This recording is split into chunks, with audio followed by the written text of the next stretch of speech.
Thursday, May 23rd, 2019. Coming up on Roland Martin Unfiltered, my one-on-one with Senator Bernie Sanders. We talk about a variety of issues, including what he is going to do for African Americans. We get into charter schools, and also we talk about health care and what will he tell white poor folks about who they should vote for.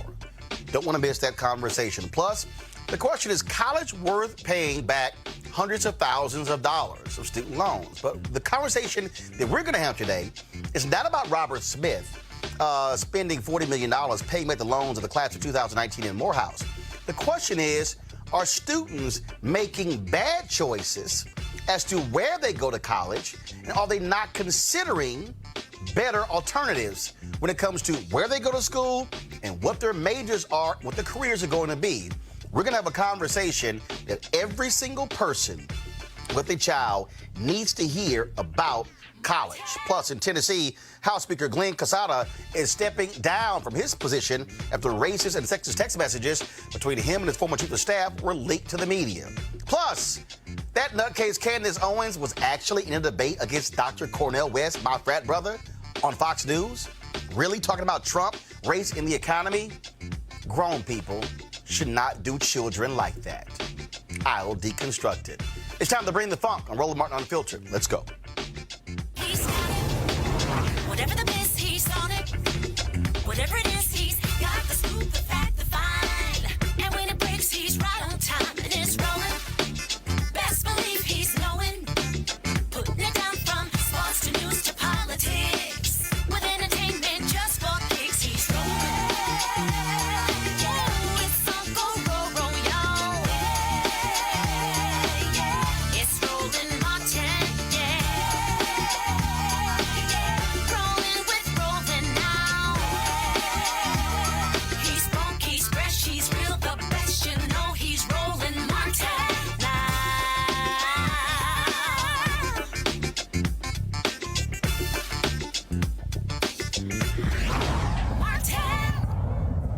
Recent polls have shown that in a matchup against Donald Trump in 2020, Joe Biden is the most likely to win, but Bernie Sanders is not far behind. Polls also show that African-American vote is crucial to anybody winning on the Democratic side.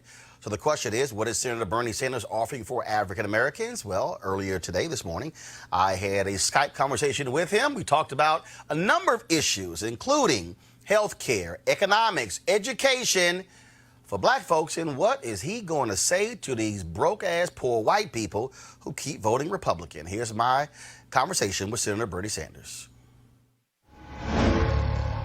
All right, Senator Bernie Sanders, glad to have you on Roland Martin Unfiltered. So let's go right ahead and get started. First and foremost, we look at the state of the race right now? Obviously, a ton of candidates are in the race, specifically for our audience, for African Americans. What do you need to do to convince African Americans in those critical states that you are the best shot to beat Donald Trump?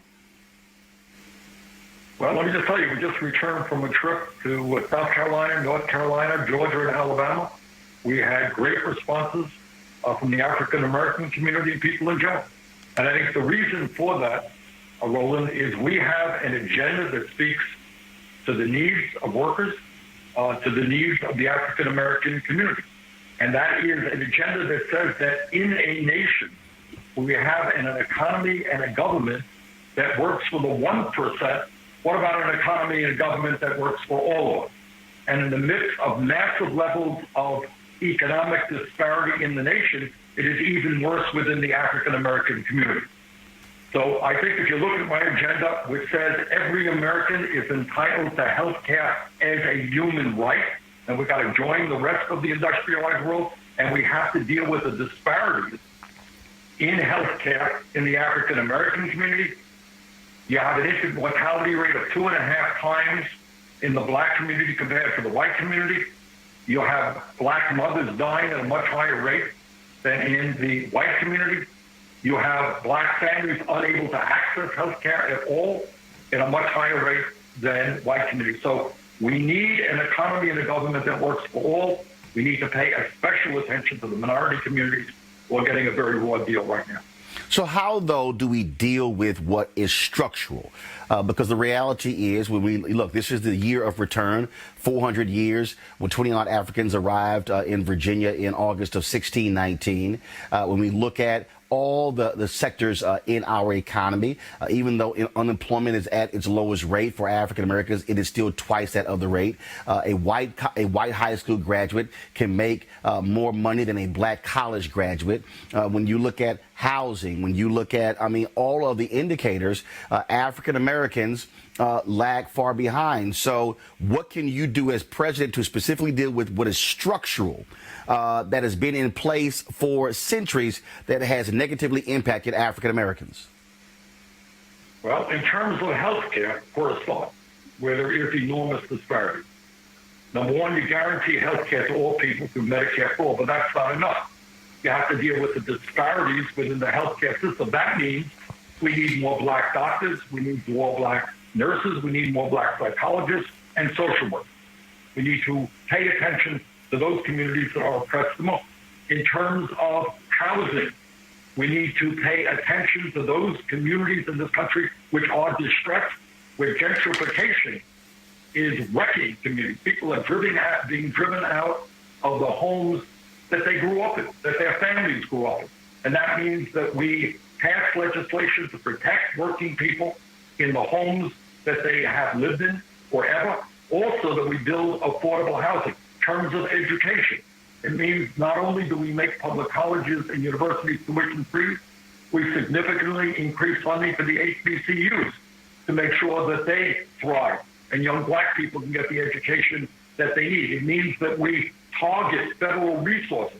Jim Clyburn has a good bill. It's called 10/20/30. Yep. And what he said, long-time distressed communities, not always, but most often minority communities, we're going to put 10% of federal funding into those communities. That means making sure that kids there have teachers who are well paid, who are not leaving every year. It means that the school buildings that kids go to are not falling apart. So we're going to pay attention to education. We pay attention to childcare. I was out in Milwaukee a while back, and I talked to a black businessman. He runs a small, successful small business. He's done it for a long time. He cannot get a loan in that community. That means we tell the financial services institutions to stop redlining. Make sure that businesses, black, white, Latino, get the loans that they need. The question is how we pay for it. Yesterday, I interviewed Senator Elizabeth Warren on the Tom Joyner Morning Show, where she outlined specifically how she would pay for it, especially when she talked about the increase in funding to HBCUs. And so where do those resources come from? Do you have your specific plan in terms of where those dollars would come from, especially, like I said, as it relates to increasing the level of funding to our historically black colleges and universities? Absolutely. Just yesterday, as a matter of fact, we held a press conference with Representative Barbara Lee of California. And what we talked about is putting a speculation tax on Wall Street, a transaction tax. And right, that program would bring in $2.4 trillion over a 10-year period. Right now, Wall Street is doing phenomenally well, while the middle class continues to struggle.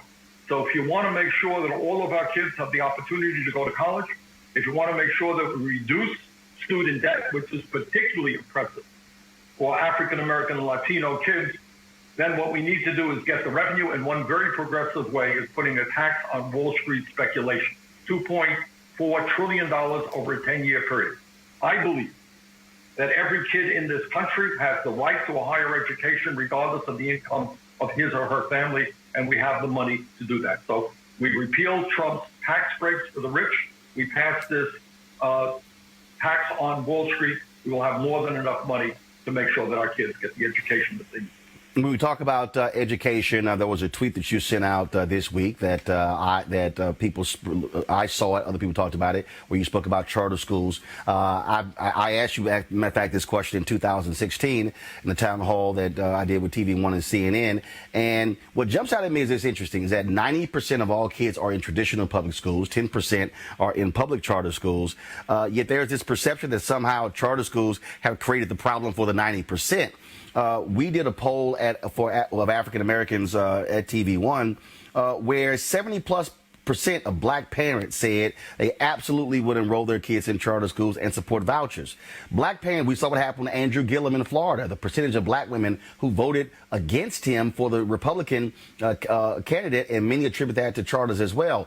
And so how do we deal with that where black parents say, look, I'm tired of my kids being in failing schools. I want an option. But you say you don't support charters. Either you don't support for-profit charters or you don't support all charters. No, I don't support for-profit charters. I don't want Wall Street executives to make money off of education when that money is coming from the taxpayers. That's wrong. So you support non-profit charter schools, not for-profit charters. Exactly. All right. I think when they have transparency and so forth, of course, we want experimentation. We have in my city 2 good kind of experimental schools that are working pretty well. But we don't want to drain money from public schools to make Wall Street executives even richer. You know, Betsy DeVos is the worst Secretary of Education in the history of this country. She was very active in Michigan, her home state, in pushing these private charter schools. So what we want to do is to make sure, by the way, that every teacher in this country, we are having an exodus of teachers from public schools. They're not making enough. The working conditions are terrible. You know, this is the United States of America. We are the wealthiest country in the history of the world. Don't tell me that we cannot adequately fund public education, that we cannot tell young people that one of the most important jobs that they can do is becoming a teacher to help the younger generation. We can do that, but we need a revolution in education, and I've outlined some of the things that we have to do. But number one, you got to make sure that teachers are well paid and respected.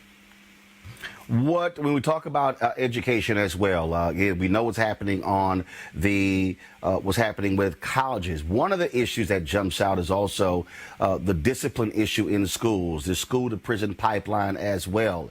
What would you do when it comes to the federal standards to those states that are receiving funds to deal with that? We've seen how the federal power has been used to change what happens locally. Of course, you had what took place with Ronald Reagan when they said, fine, if you don't raise the drinking age, you don't qualify for federal highway funds. What would you do to states to say you must address this school to prison pipeline?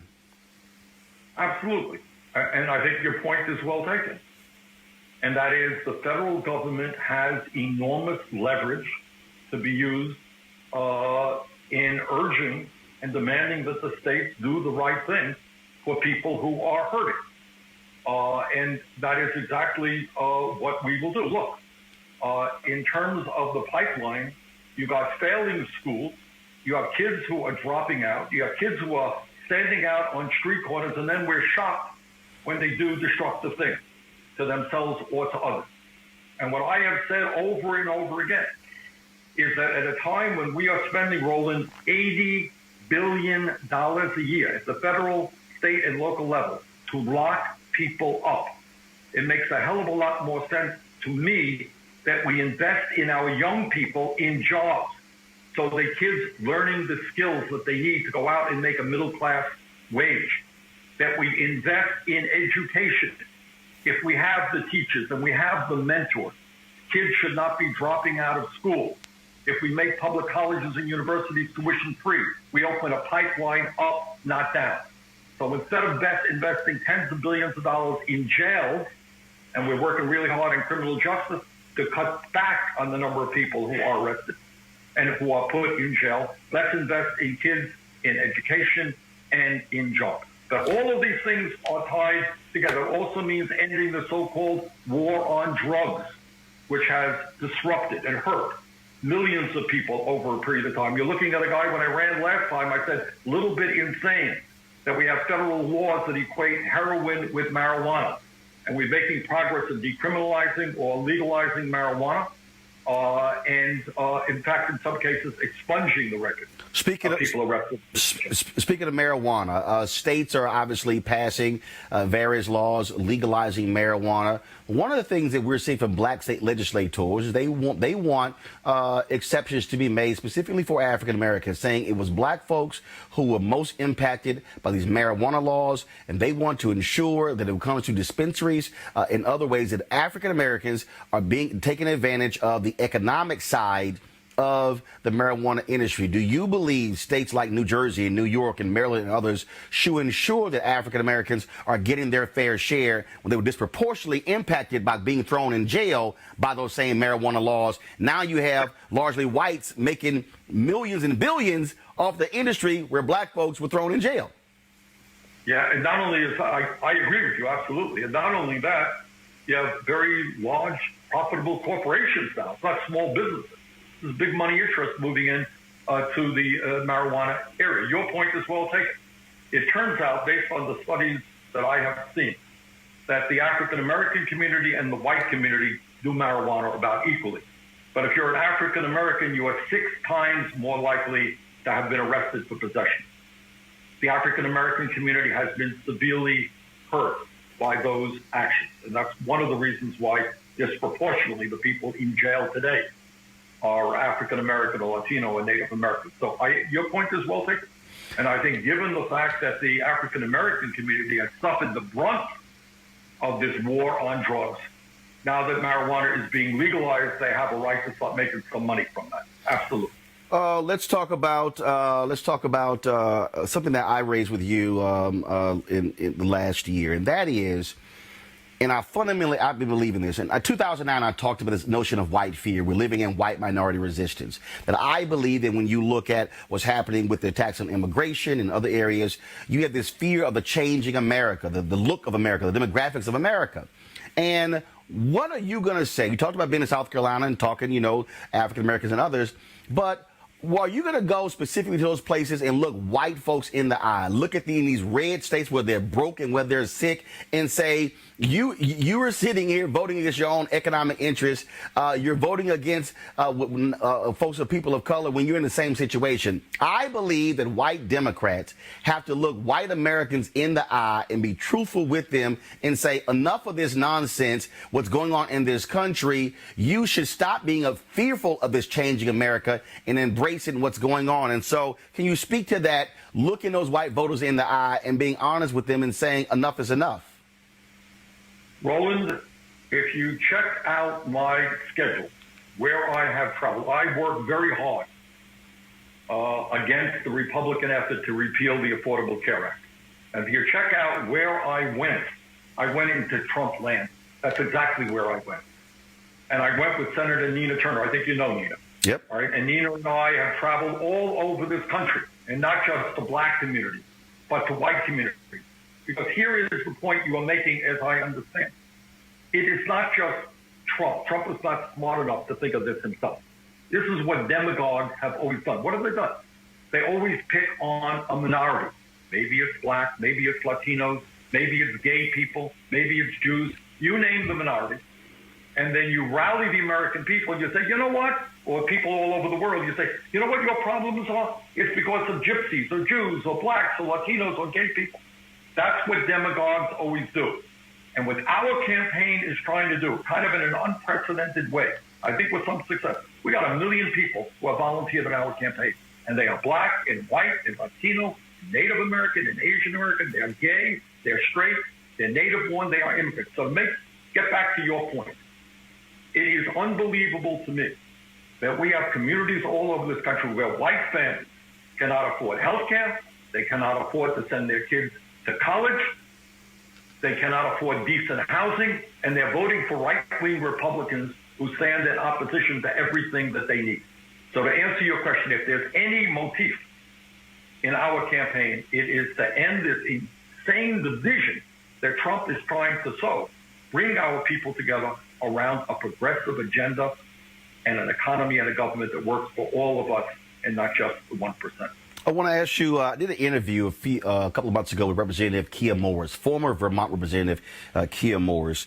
And during the interview, this is what she said. She said that she was very disappointed that the Sanders Institute would not engage the very communities of color that on whose back Vermont got its progressive reputation and have been on the front lines. She said that folks at the Sanders Institute, they came with this very large open letter of many leaders of color saying we'd like to meet with you because, again, as you were trying to set the agenda for the rest of the world and this nation, we feel that we need to have a conversation first about what's happening in Vermont, which is absolutely reflective of what's happening in the rest of the country. And so can you speak to that? Former Representative Morris saying that people of color in Vermont were trying to get the Vermont Institute to speak to these issues and they were not having any success. Vermont, it was the Sanders Institute, and the Sanders, I think the confusion lied that this was a national and international event. I know Kia. I've spoken to Kia. And by the way, Kia lives in Bennington, Vermont. She's had a very rough time. So Kia is somebody that I have worked with and will continue to work with. But the function of that particular meeting, which was significantly minority represented as it happened, was to deal with national and international issues. So, her concerns, or those of the people of color in Vermont, they've been addressed? No, they haven't been addressed. But that was not necessarily the forum to do it. That was a different forum. But we will and will continue to meet with the representatives, and I do that fairly frequently, New Americans and the African American community. We've got a couple of minutes left. One of the things that I also want to talk about is you mentioned earlier black businesses. Of course, and it was in 2014 when the numbers showed $23 billion in small business loans were handed out in the previous year. Only about $385 million went to African Americans. I pressed the White House, then President Barack Obama and his administration very hard when it came to that. And one of the issues there was that for African Americans were impacted by the home foreclosure crisis. No home, no loan, no business. We talk about access to capital, venture capital in Silicon Valley. We see the exact same thing. How are you going to challenge the venture capitalist community who consistently ignore black entrepreneurs, ignore those ideas? We see it in Silicon Valley. We see it on Wall Street. And that simply furthers this black-white wealth gap in this country as well. What will you do to say this cannot continue, that if we're going to be a nation majority of people of color by 2043, America can't look like South Africa, where you have people of color with numerical numbers, but whites holding the economic power? Well, I think it gets back, the answer to your question is I think, twofold. Number one, you use the bully pulpit and you embarrass people. I was just before this program, I was on a national program with McDonald's workers, people who are struggling to make $15 an hour and form a union. That's an effort I've helped lead in the United States Senate. We're using the bully pulpit, there. We've had some success in that direction with Amazon and Disney, getting them to raise the minimum wage to $15 an hour. So the bully pulpit can work to some degree. You bring these people into the office, and you embarrass them, and you talk about the need to invest in communities that need investment. And the reason that I feel so strongly about this, if we're going to deal with criminal justice, we need to make sure that our young people get decent jobs. And the way that they're going to get decent jobs is through black-owned and Latino-owned businesses who are likely to hire young people.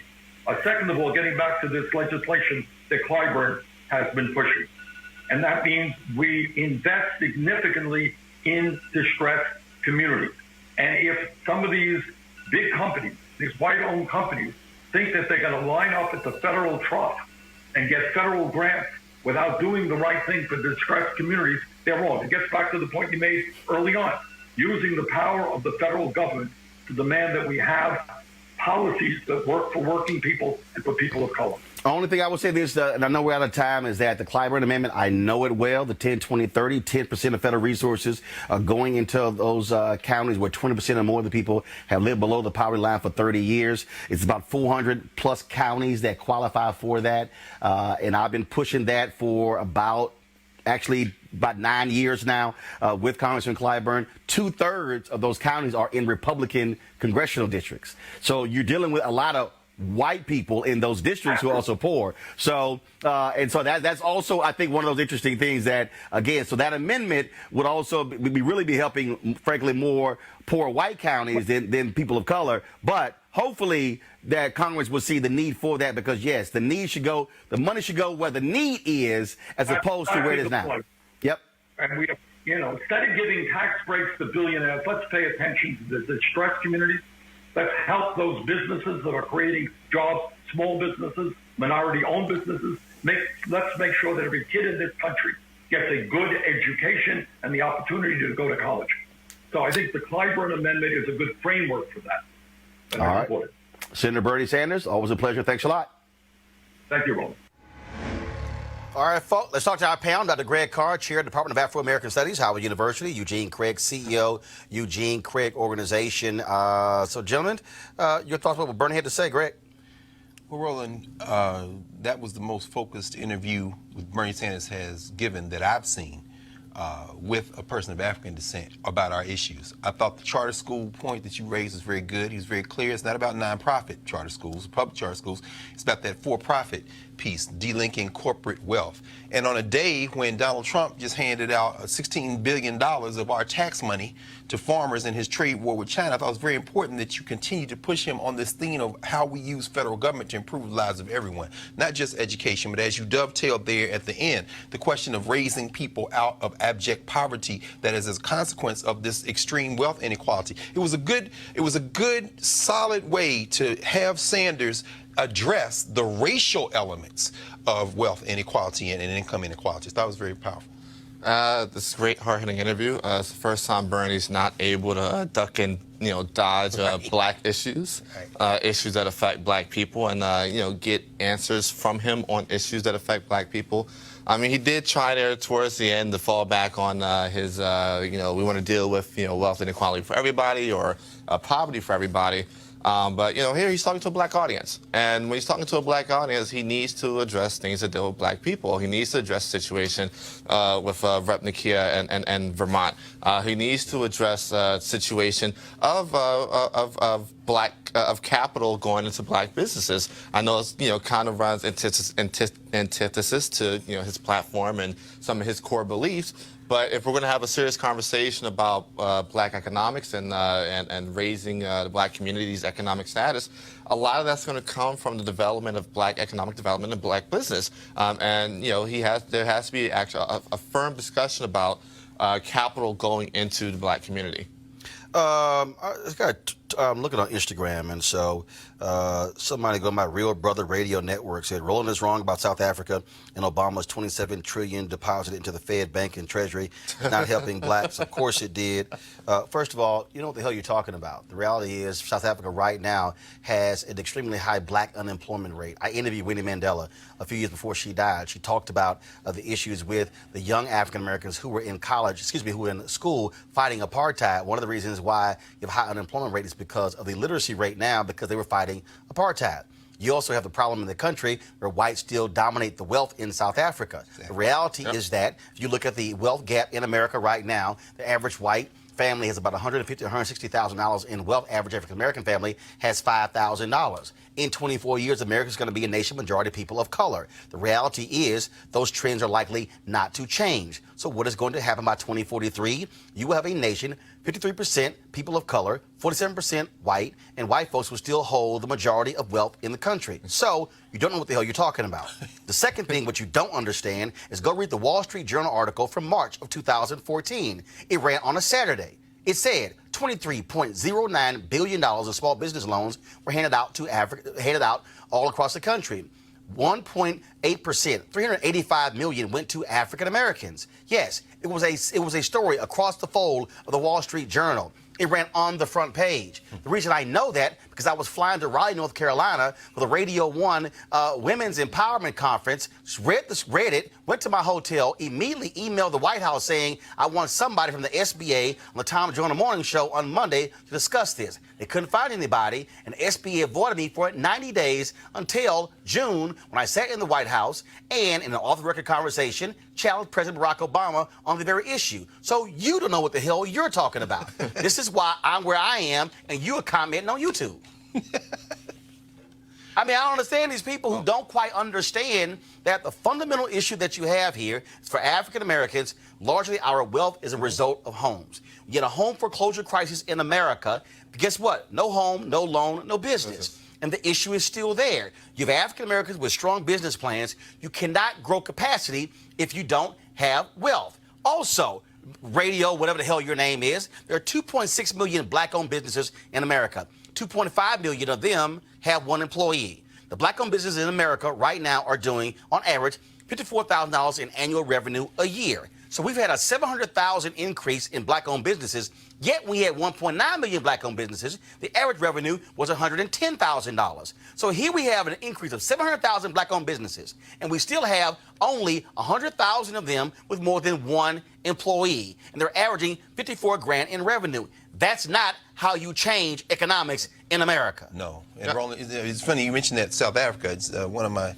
good young brothers who is a sophomore, junior at Temple now, just came back from South Africa the other day. We were talking about it. He talked to a lot of those young people over there, the so-called born frees, the kids who were born after the elections of '94. Many of them didn't vote in this previous election. You know, South Africa just had an election last week, a couple weeks ago. And the reason they said is because we don't see how this politics is going to change when the wealth has stayed in the hands of that group of poor people. And unfortunately, also in South Africa, the ANC has not dealt with the corruption, That's right. the theft of resources. That's right. And so here you're saying, believe us, trust us. No. When they're saying, y'all stealing the money, and the white folks got the rest of the money. Well, it's crazy because what they told this young brother was, we're not voting out of respect for the ANC because we know it was the Liberation Party, but they haven't delivered for us. So therefore, the best we can do is just be quiet. But the point you're raising, and what you raised with Bernie Sanders, is very important. What is the function of government in a capitalist society?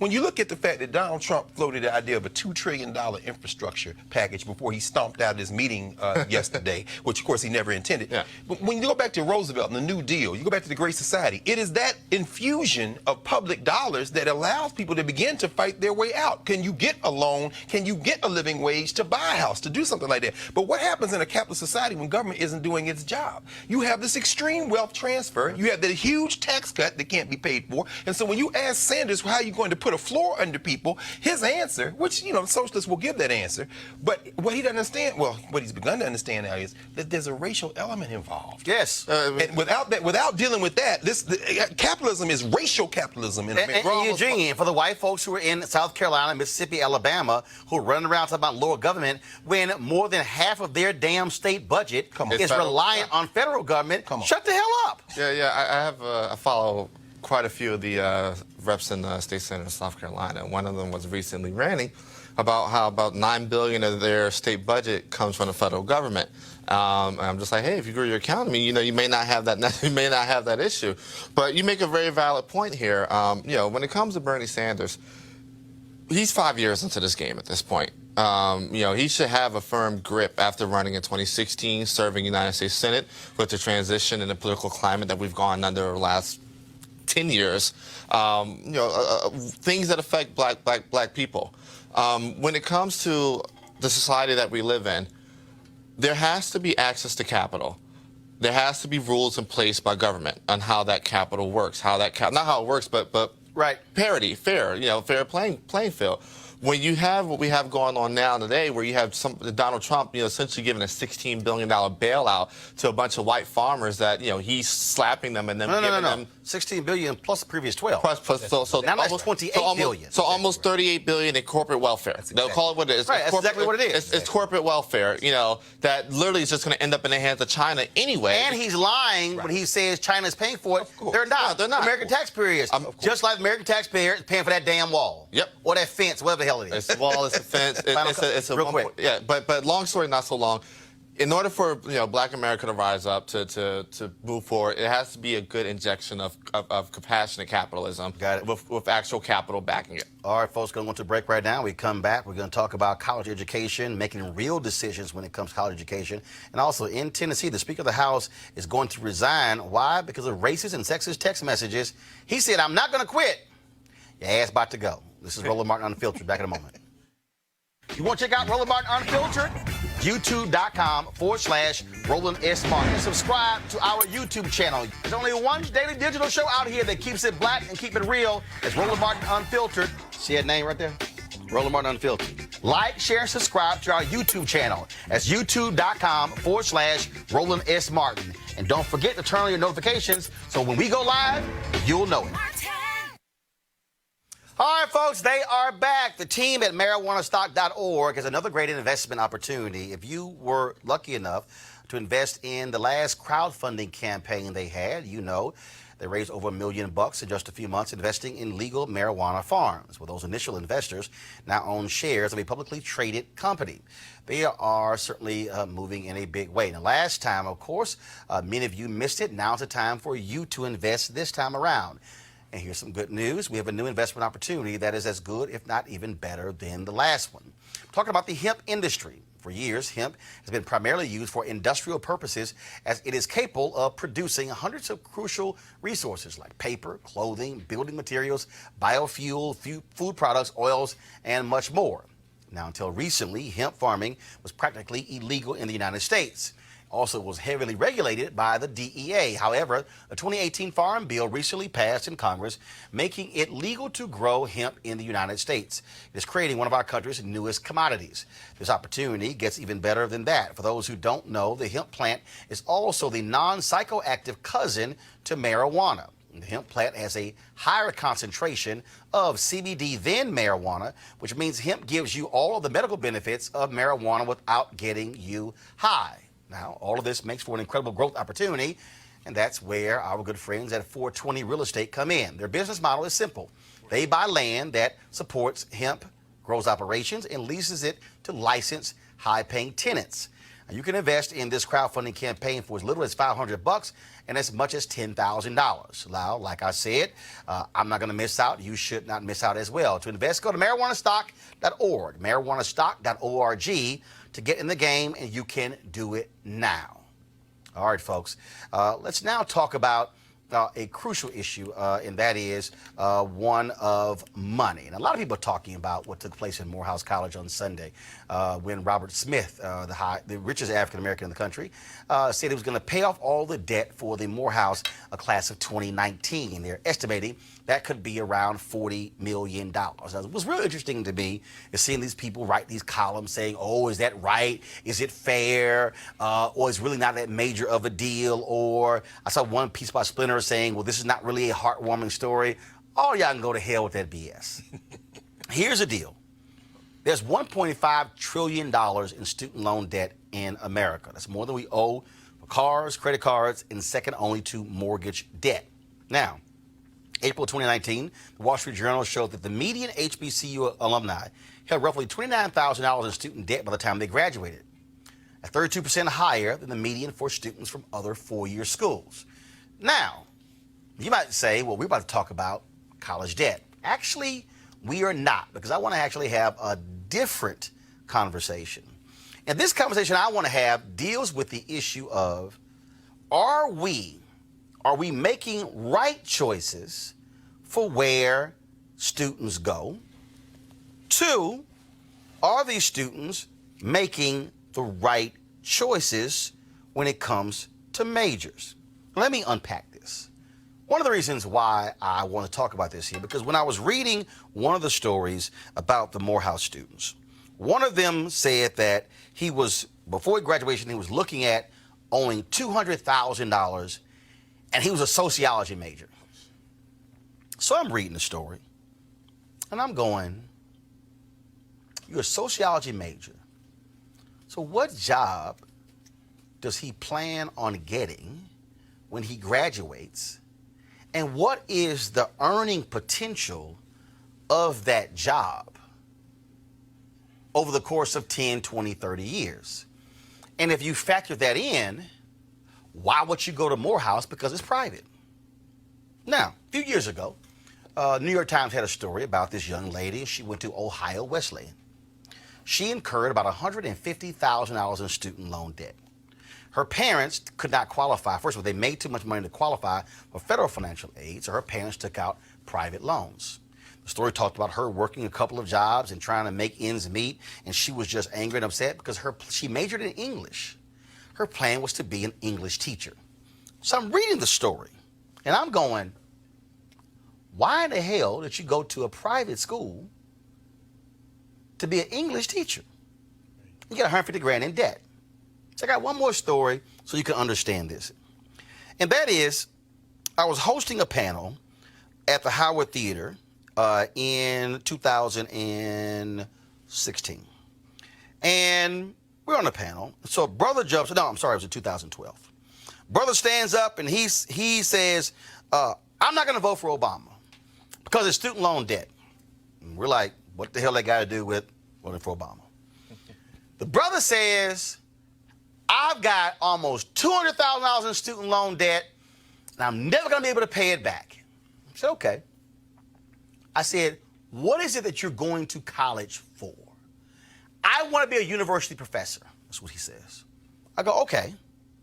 I said, well, where'd you go to school? He says he went to Xavier in Louisiana, New Orleans, for his undergrad. He went to Xavier for his master's, and then he was at Tulane in New Orleans for his PhD. And the panel's going to ask, I said, no, I got this one. I said, who told your dumb ass to go to 3 private schools? The brother was angry about student loan debt, yet he made the decision to go to 3 private colleges. And I said, did anybody in your family sit down and go, this is what this is going to cost if you go get your undergrad and your master's and your PhD? He goes, no. I said, well, then that's your problem. Sit your ass down. And the reason I was saying that, folks, is because we don't have real, honest family conversations about these things. What we've done in America is we've created this whole scenario where, baby, you can go to any school you want to go to. No, you can't. You go to any school my money could send you to. Now, I was going to wear something else today, and I purposely wore my Texas A&M jersey. Do you know why I'm wearing the Texas A&M jersey? Because that's where I graduated from. Do you know why I graduated from Texas A&M University? It's because my brother was at Texas A&M the year before I was. Why did I go to Texas A&M? Because I, being a smart damn high school senior, said, my brother is in front of me. My sister is behind me, which means that my parents, who never have made more than 50 grand combined in their entire lives, are going to have 3 kids in college at the exact same time. Now, coming out of Jack Yates High School, Magnet School of Communications, I was voted the best student there. When it came to journalism, if I want to use sports, I was a 5-star player. I could have gone to Northwestern, to Syracuse, to Missouri, all these top schools. In fact, I could have stayed in Texas and got to the University of Texas, which had the top journalism program in the state. I could have gone to North Texas, and they had the second best program. But I said, no. Why? Because my mama and my daddy had finite money. And if I'm going to the same school as my brother, that means that they could visit both of us at the same time. When it was time to go home, we could travel home together. If I needed something, I can get it from him, he can get it from me. Because, see, I was thinking about not just me, I was thinking about my parents. But also, you ask, well, you could have gone to a private school in Texas. It was the same reason. We didn't have the damn money. Yes, I could have gone to Houston-Tillotson private HBCU in Austin, but it was private. I could have gone other places. But I was thinking, and I said, first, I'm going to get a job anyway. So it doesn't matter the particular university. I had no allegiance to a university because my parents never went to college. So my brother was first-time college person in our family. Hell, I was number 2. So it wasn't like mom and daddy went to this school, so I'm going. No, it was because I had to make a financial decision and as to how it's going to impact my parents and later impact me. So by going to a state school, what I owed was a far less than my friends who went to private universities. That's the conversation I want to have right now. I'm going to bring in Brittany Broadwater. She is a co-founder of Tenacity, a college, a tech company that deals with helping to find money for folks who are trying to go to school and these issues. And Deborah Owens was also America's Wealth Coach. Deborah, I want to start with you on this, and I'm glad Greg is here as well because being a university professor. Because, Deborah, this is the thing that drives me absolutely crazy when I hear these whining-ass students, and I totally get, and I agree that college education the tuition has exploded. It costs way too much money. It has turned into a game of the haves and the have-nots. But and it was much cheaper, obviously, when I graduated, went to college in '87, finished in '91. But the fact of the matter is this, Deborah. We have people who are making idiotic decisions as to where they're going to school, and they're not sitting down and running the numbers and saying, what is going to be the impact, not just on me paying it back, but the hardship on my family when it comes to, because they largely co-sign on these loans. Your thoughts? Well, we've talked about this often on your show, and the reality is that college is a financial decision. And what we've created really is, to your point, is this middle class nirvana, my child can go anywhere. No, your child can't go anywhere and your child shouldn't go anywhere. And so the first thing that parents need to do is to have a conversation with their children about what the family's financial situation is, and really determine, as you did, Roland, where can they get the best return and value on that college education for their specific child. And I would almost submit to you that not all children should attend college right out of high school, because in many cases they're not mature and they really don't know what they want to do. And if that is the case, then probably looking at a community college or something that is not going to cost as much for them to find what they can eventually excel at may be a better route. And because the reality of it is I'm sitting down at Wealthy U with too many parents and grandparents who have co-signed on these loans, and the children have defaulted.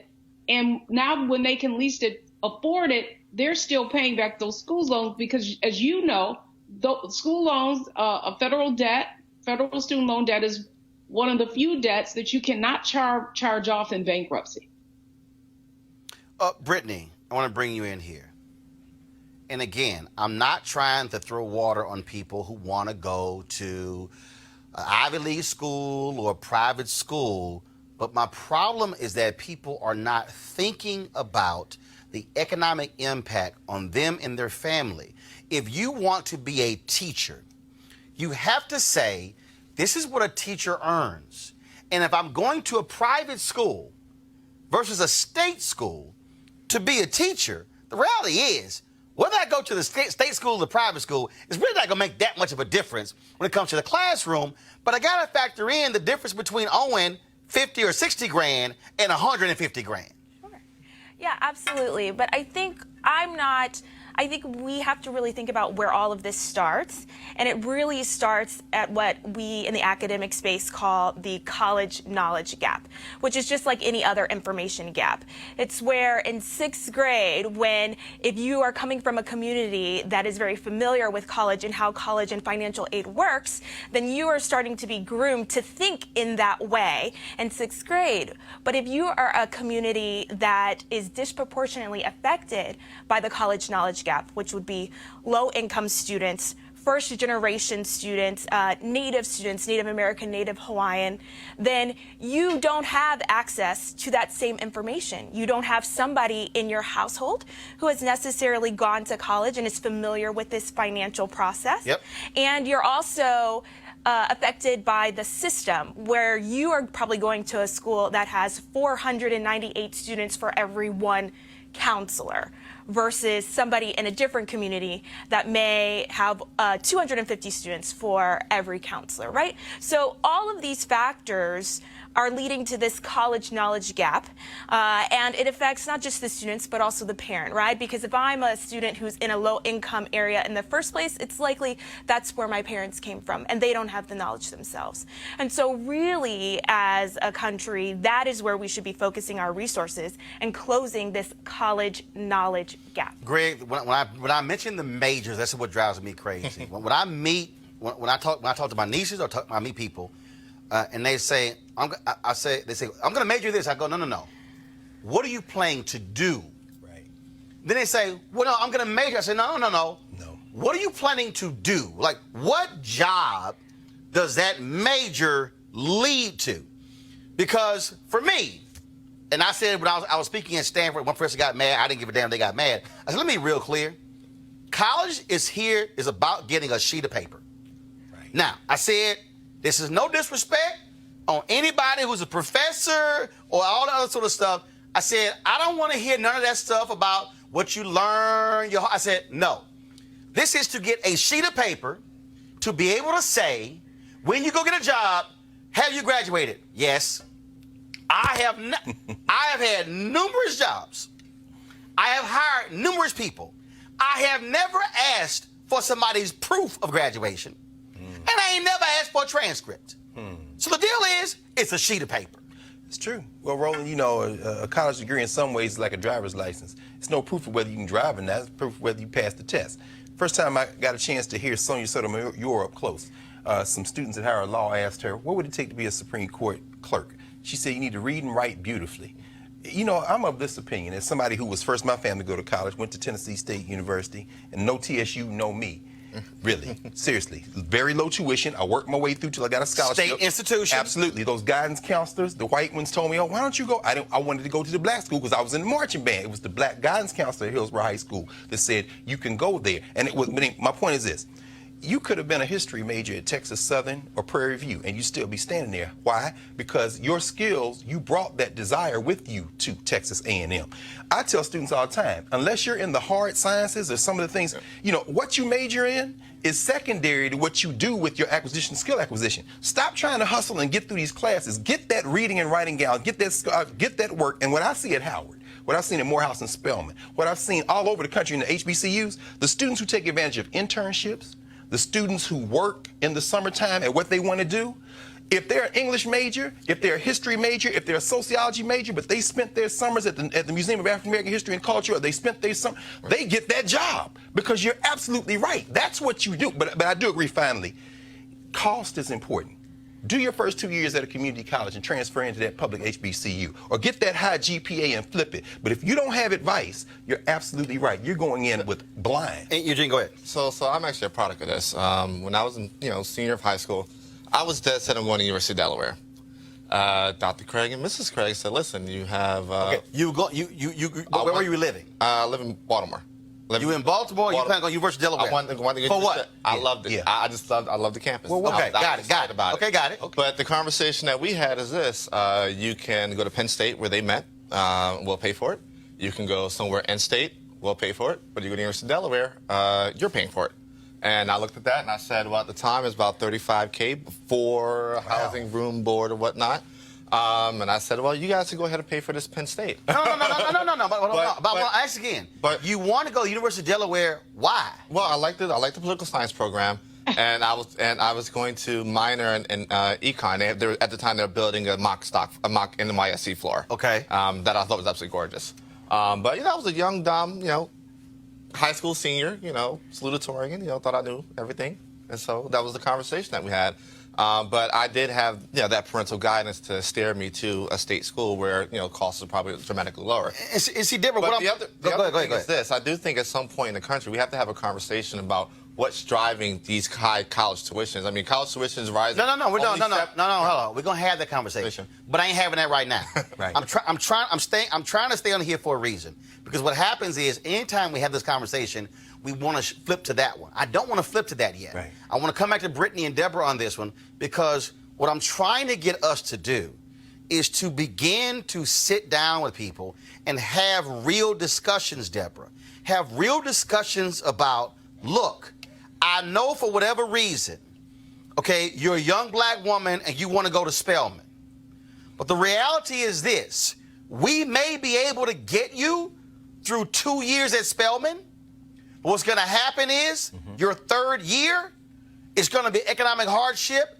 And what we know, well, the case at Morehouse, the retention rate drops every year for black kids. Not because of education, That's right. because of finance. That's right. It's a bunch of black kids, Deborah. Oh, Howard, DeMecca, HU. But if your ass can't afford to graduate from there, then you might need to go to, another university. If you in Baltimore, you want to go to HU, but you ain't got HU money because it's private, you might need to go to Morgan State. Yes, sir. You might need to go to Bowie State. And so that's what I mean here. What I would say, Roland, I think it's two things. I think, as a community, speaking specifically to the black community, is that planning comes even before the 6th grade. It comes when you have children, right? And so what we must do is start saving when we have children and start putting money into accounts, now 529 accounts, so that we're planning and we're opening up the opportunity for our children.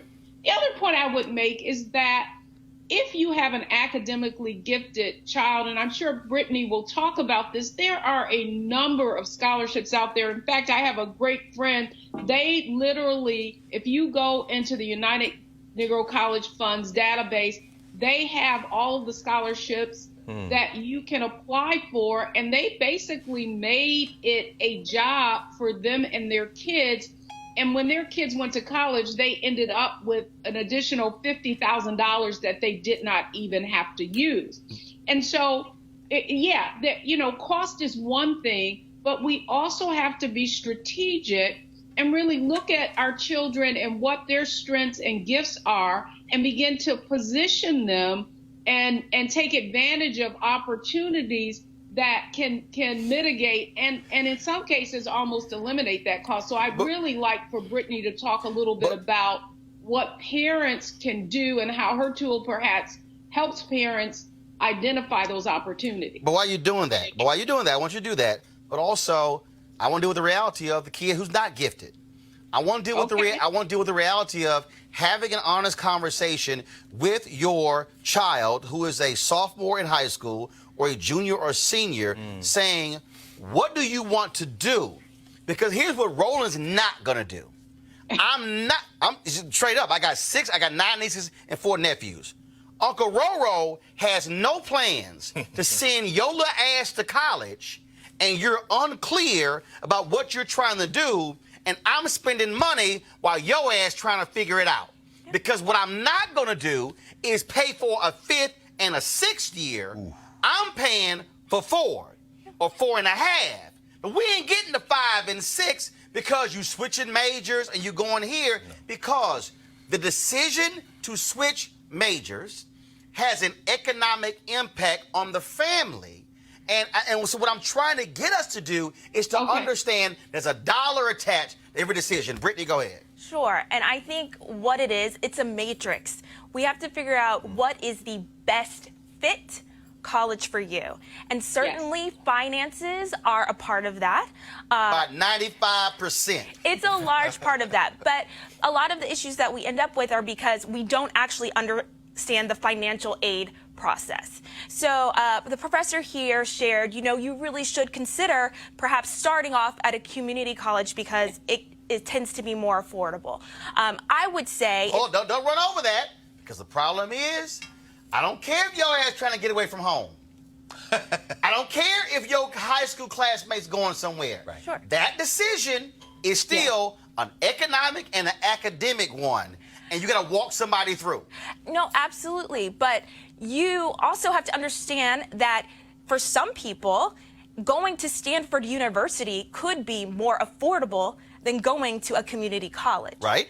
Absolutely, right? So you have to understand how financial aid works. If your household income is less than $65,000, I'm using Stanford as an example because that's my alma mater, then you will go to college for free. If you have a certain academic and you get admitted. if you're admitted, right? If your income is under 125K, they are going to send you there and be a generous scholarship fund for you so that you don't have to take out private loans. And they're going to ask very little from your parental contribution. So it's really important to understand the financial aid process.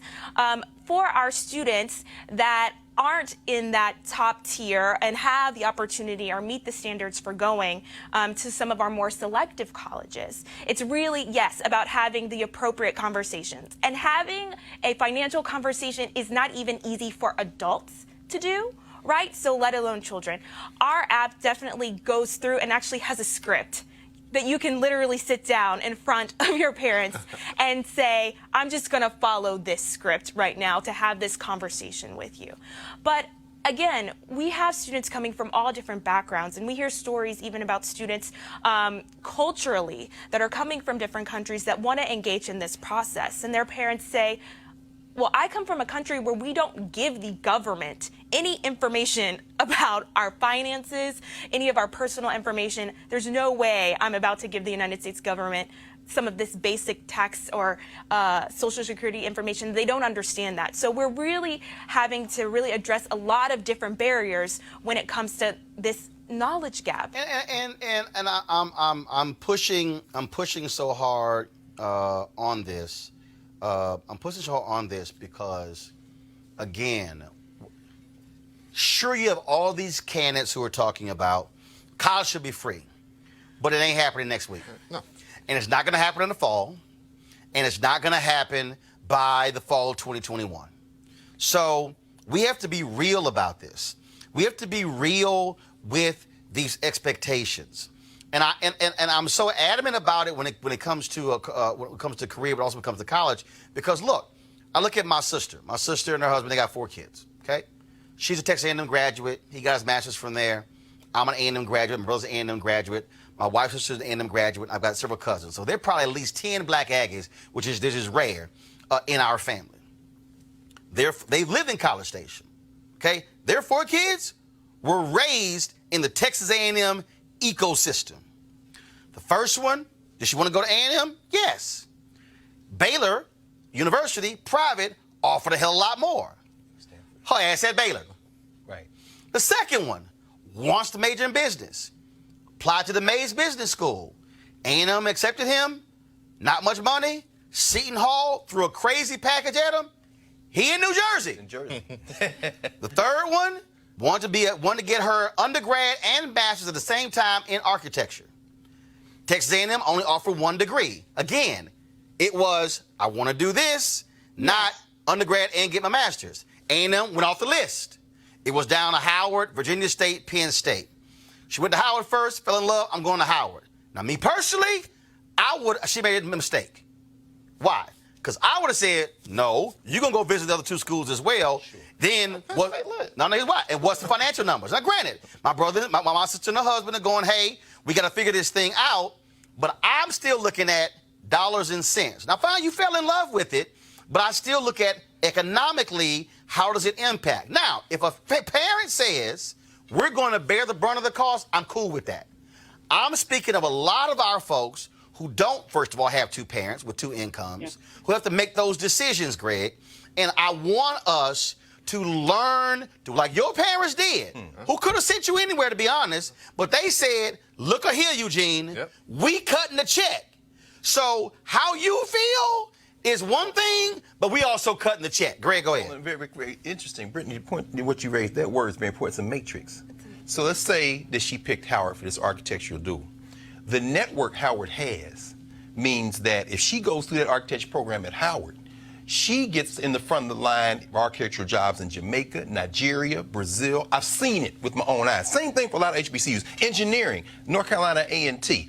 Business, maybe you go to Clark Atlanta or Tennessee State or Jackson State. But as somebody I'm first in my family to go to college, as I said, every degree I have, my law degree, my master's degree, my PhD, were paid for by the universities, by Ohio State, by Temple University. But that's because when I got to college at that very low tuition state HBCU, I think Norfolk State, Virginia State, all places, I had a faculty who saw my potential and said, son, you're going to bust these grades out and we're going to put you in this network to get those scholarships. It is indeed a matrix. Right, which means that you're thinking beyond just, I like the university, Deborah Exactly. and Eugene. You're saying, no, it's the network, it's what's available to me when I graduate. All of that factors into one's decision as to where they're going. Eugene, then Deborah. Eugene? I agree 100% with you. I think, that this is a very broad conversation, but I think, when it comes to college seniors, college juniors, when you're, prepping for the PSAT, when you're prepping for the SAT, part of the conversation leading up to college needs to be that cost. And, I'm looking forward to playing around with tenacity to see how we can, help have that conversation. And see, Deborah, this is, I got some fool on YouTube called Class saying, your panel is full of elitists. See, this is the problem when you got arrogant-ass people who No, know he's what right. they're talking about. I am a super elite. Well, Didn't have two pennies to rub together. My Boom. elite is intellectual. All right. Son, you better get at me another day on that. Right. And I'm an HBCU professor, which means I don't make the money my colleagues at Stanford. Yeah, give me his app. We can deal, brother, right after this. Because, see, my deal is, I already said it, I had two parents who didn't go to college, Come on, who brother. never made more than 50 grand combined, had 5 kids. Let's dance. So you can go to hell trying to say no. who's an elite They can and dance say with you me. want to criticize, but the bottom line is, what we're trying to do with this here is to impart knowledge and wisdom that we also learned and went through, as opposed to a bunch of our people making financial mistakes, Deborah, going to a university for 1 or 2 years, coming home, and guess what happens? You come home because you don't have the money to stay, and now you got to pay student loan back. You can't get a job because you don't have the degree, and now, speaking of a matrix, now you're really in a matrix because I'm sitting at home, and the letter's going to come 6 months later, and if I can't pay it back, if I went to HBCU especially, I'm going to hurt the default loan rate because I can't pay my loan back, and I'm going to hurt the next black student who's coming to school. Deborah. Come on, brother. Yeah, and to your point, I think what we've all discussed here and the points that we're making, it really is the difference between playing checkers and chess, right? That checkers thing is, I just want to go there because that's how I feel. Whereas we're really talking about putting a strategy behind it. Your point is, who do I want to be? What do I want to do? And then what are the tactical strategies that I can get there with the least investment with the highest return? And I really want to kind of double click on something that the professor said, and that is that social capital that you do gain by attending somewhere like a Howard or a Hampton. It's very important that you leverage those networks. So even then, not all of our kids have that social capacity, right, to really leverage that. So that's one of the other things that you want to look at. What are you majoring in? How does that higher education, that university really have a track record of helping students move beyond college and into opportunity? So it all fits together.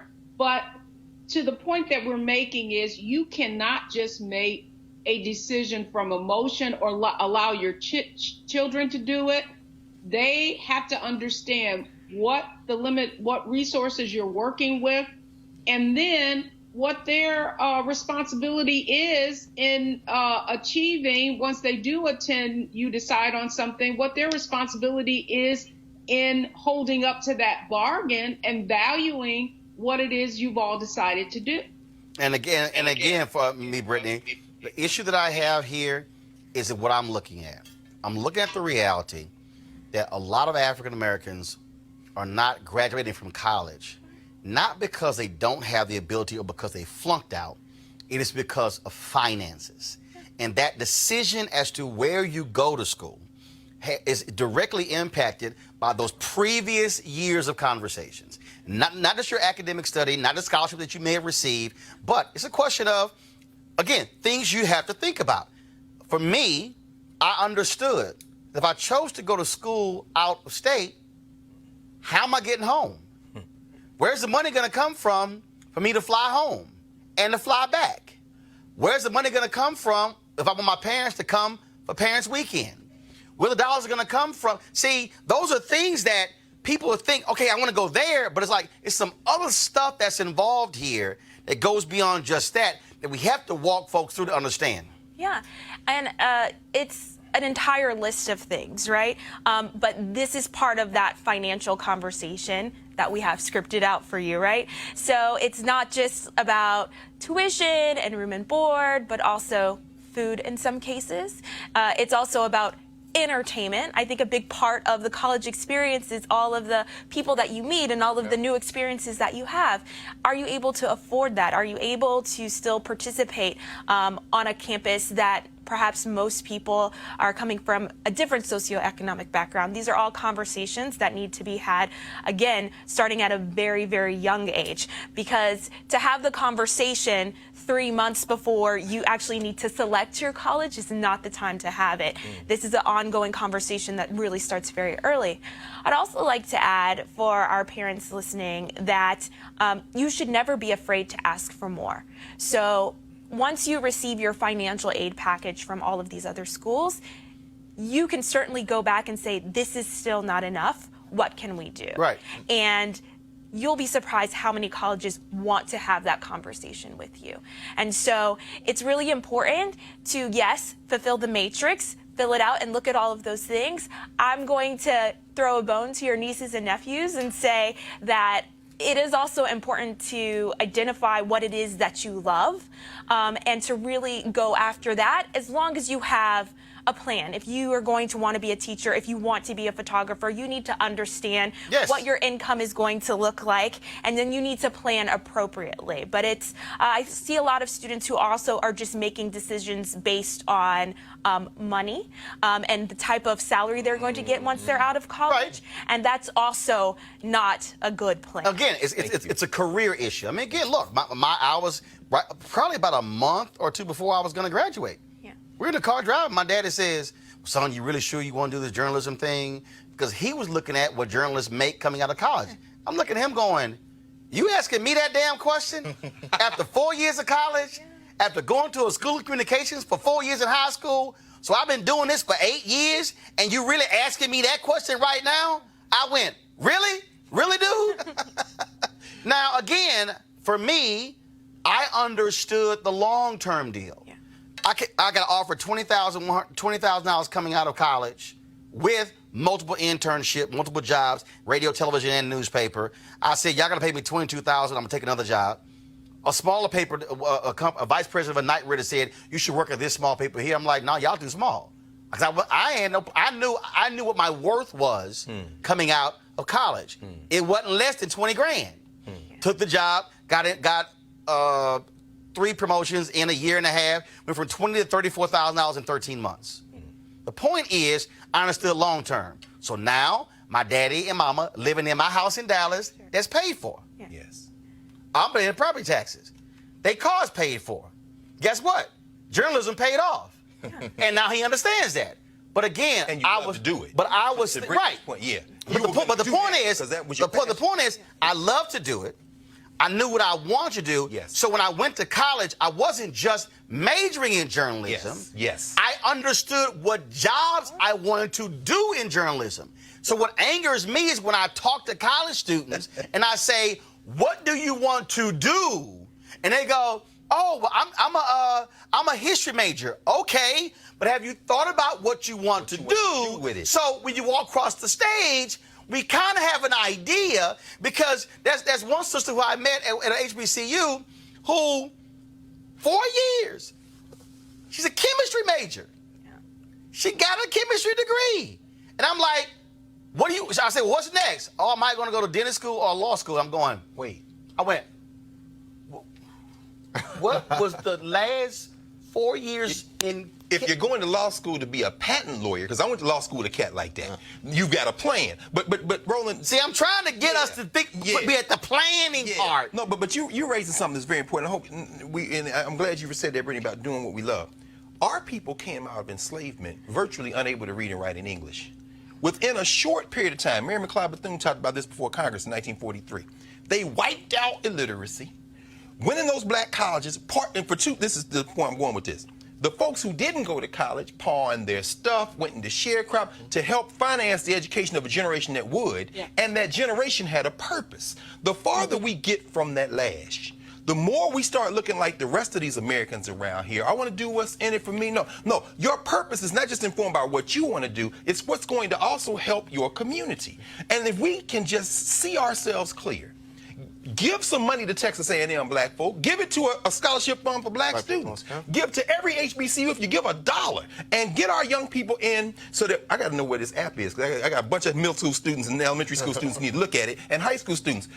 Drive these Saturday school programs. Drive these after-school programs where we inform our young people so that they don't go to college. I don't know what I want to do. No, that's not an option for you. You're part of a people who have a purpose. Precisely. I think it's so important that we really, as a community, try to engage young people. A lot of times, I think we really much depend on the school to do that work. Can't do it. They depend on the school. Like you said, not with one guidance counselor serving 500 kids. Exactly. So we, as a community, and as we have to support these after-school organizations that do this work, and it's very crucial work that they're doing. And so if you are a parent and you are going to a school that has one college counselor for every 500 students, then you need to start also looking for other opportunities for your child to get the more of that one-on-one support. And that could be at the church. Yes. That could be at after-school program, sports organization, and to really think of those individual coaches and leaders in that space as additional guidance counselors. Yes. Final comment, Eugene, and then Deborah's going to close us out. I agree 100% with what everybody said here. You know, if we have a system that's pretty much built around getting people from high school to college with the ACT, the SAT, bunch of standardized testing, part of that college discussion has to be, you know, what is the proper fit, what is your game plan, how you're going to pay for it, and how you're going to thrive as a functional member of society afterwards. Deborah? What's the app? You know, the one point that I want to make is that for parents, don't just wait till college. There are a lot of things that you can do in high school. Your student can get college credit during high school. Many community colleges, you know, starting in your junior year almost, you can get out of high school and already have completed what would be an associate's degree. To your point, Roland, we have to be more strategic, learn more about what we can do with our kids to make sure that we're making a financial decision for our whole family, and we're not putting our family in financial jeopardy. Let me say it again to all the folks who are watching. As a high school senior, I could not be arrogant and think of myself. I had the credentials to go to the top media colleges in the nation, but I didn't, because what I understood is that, one, I was going to get a job. I was going to be successful. I came out of college as the #1 student there. I came out of high school as the #1 student, came out of college as a top student in journalism. So that was not an issue. But I had to factor in my entire family situation. And what I was not going to do is the mistake like a lot of people make, where they say, no, I'm going to go here, and not think about the brother or the sister who's behind them, or even the one in front of them, and look at it for my parents as well. I paid off all my student loans. My parents did not give me a dime for my student loans. I paid them off because of what I did in my career. And let me make this last point, and I know that, and I was talking to my niece earlier about this here. There are a lot of people who are rightfully complaining about the cost of tuition. But let me remind people of something. There are a lot of us, when we graduate, one of the first things we do is buy a new car. And when we go buy a new car, and it costs $25,000, $30,000, $35,000, you know what you're doing? You're taking a loan out. And you got to pay it back in 5, 6, now they got 7 years, and now you got a high interest on it as well. The way I looked at my college education was the same way I looked at buying a car. I was actually taking loans out to invest in me, and the payoff was what I did after college to pay those loans back. Now, it's a different conversation if you have student loans that amount to buying a S-level Mercedes or buying a Rolls Royce. It's a different conversation. But what I'm saying is this here. I didn't necessarily look down on $30,000, $50,000, or even $75,000 in student loans, because I looked at that as what gave me an opportunity to be able to be successful in life. All I'm saying is we have to change our thinking. And again, for those who y'all think I'm talking crazy, mom and dad never went to college. Come on. Never did. Both high school graduates of Jack Yates High School. But I knew how to read. I knew how to talk to people. I knew how to talk to people who had already been there. I gleaned knowledge from all those sources, which made it easy for me to be able to go through this process. And that's why we want to do this show, because we're trying to help people make better choices, because we don't want our folks to be behind again. It simply can't happen. Now, real quick, the Speaker of the House in Tennessee, he's resigning because racism in text messages. That's all I need to give. I was going to talk about that fool Candace Owens of Cornell West. I ain't wasting my damn time. This is more important. So here's the deal, folks. We got Devon Franklin. It's going to be our show with him. My interview one-on-one with him is going to air tomorrow. My staff is... I was recently in Atlanta for our School Choice is the Black Choice Town Hall event. There was an elementary school in Atlanta, folks. This is a black elementary school. 5% of the school's students were reading on grade level. I'm going to repeat that. In Atlanta, 5% of the children were reading on grade level. So you then have to ask the question, what's going to happen when they're in middle school? What's going to happen when they are in high school? Will they ever be able to catch up? Will they be consigned for the entire life of being behind?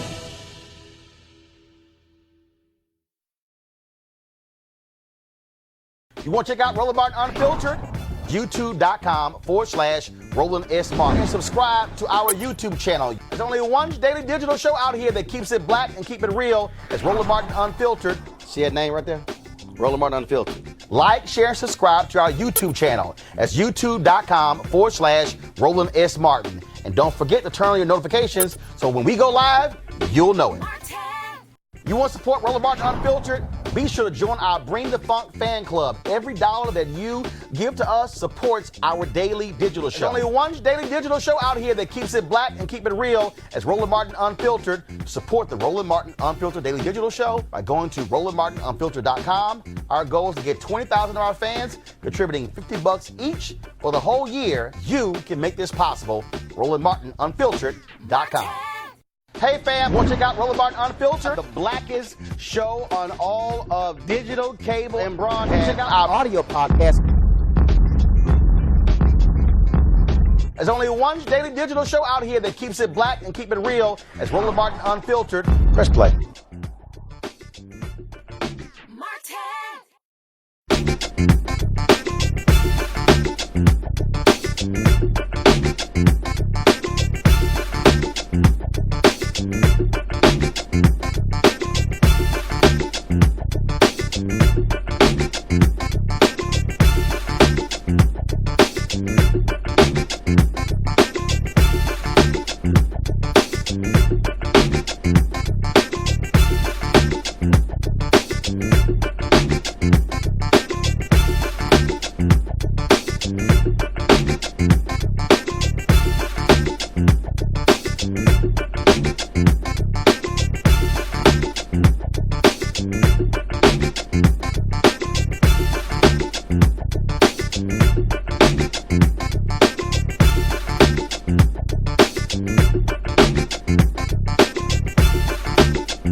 is the Black Choice Town Hall event. There was an elementary school in Atlanta, folks. This is a black elementary school. 5% of the school's students were reading on grade level. I'm going to repeat that. In Atlanta, 5% of the children were reading on grade level. So you then have to ask the question, what's going to happen when they're in middle school? What's going to happen when they are in high school? Will they ever be able to catch up? Will they be consigned for the entire life of being behind?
You want to check out Roland Martin Unfiltered?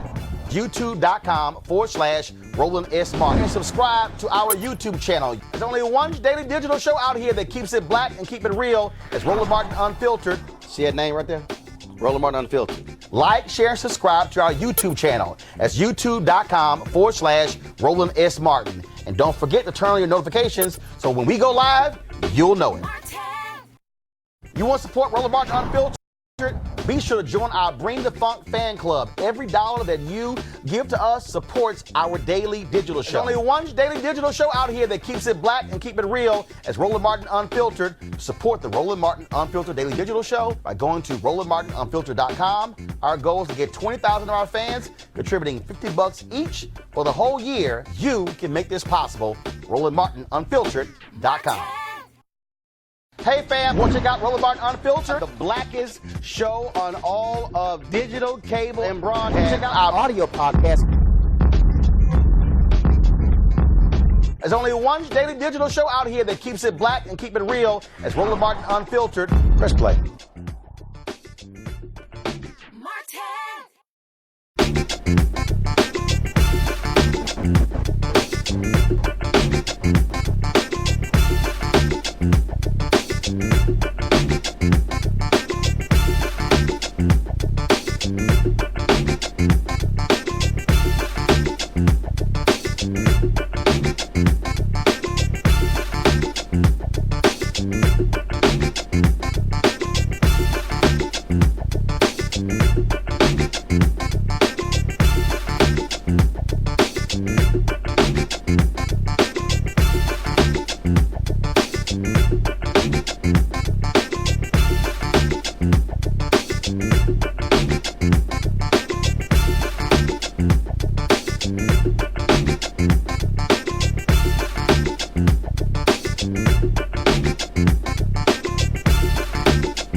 Check out Roland Martin Unfiltered, the blackest show on all of digital, cable, and broadcast. Check out our audio podcast.